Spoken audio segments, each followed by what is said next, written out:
आज महाराष्ट्र राज्य अंगणवाडी बालवाडी कर्मचारी युनियन आयटकच्या वतीनं राज्यव्यापी संप अंगणवाडी कर्मचाऱ्यांचा जो 4 डिसेंबरपासून सुरू आहे त्याच्या संदर्भात आज जिल्हा परिषदेवर ते अंगणवाडी कर्मचाऱ्यांची धरणे आहे आणि उद्या मुंबईला मोर्चा आहे, त्या मोर्चासाठी जाणार आहेत। मग अंगणवाडी कर्मचाऱ्यांनी 4 डिसेंबरपासून संप सुरू केल्यानंतर देखील आज तागायत मुख्यमंत्री, उपमुख्यमंत्री, अर्थमंत्री किंवा महिला बाल कल्याण मंत्री अदिती तटकरे यांनी कोणीही या संपाच्या संदर्भात बोलणी करण्यासाठी बोलावलेलं नाही।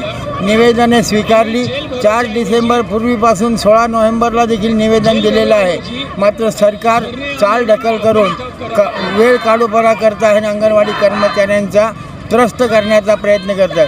अंगणवाडी कर्मचारी संपात असताना त्यांच्या अंगणवाड्यांच्या चाब्या हिसकावण्याचा, त्यांच्या अंगणवाडीचा पंचनामा करण्याचा, अशा प्रकारचे अंगणवाडी कर्मचाऱ्यांना प्रक्षुब्ध करण्याचे कार्यक्रम जिल्हा परिषदेच्या वतीनं होत आहे।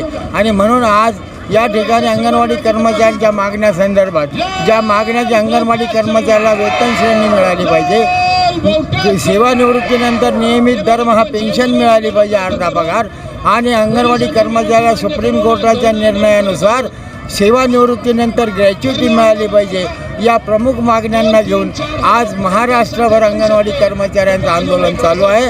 आणि त्याचाच एक भाग म्हणून आज या ठिकाणी अंगणवाडी कर्मचाऱ्यांचे हे धरणे कार्यक्रम आयटक संघटनेच्या वतीनं या ठिकाणी जिल्हा परिषदेसमोर आयोजित केलेला आहे। माझं नाव अनिल जावळे, मी अंगणवाडी कर्मचारी युनियनचा आयटकचा जिल्हा संघटक आहे।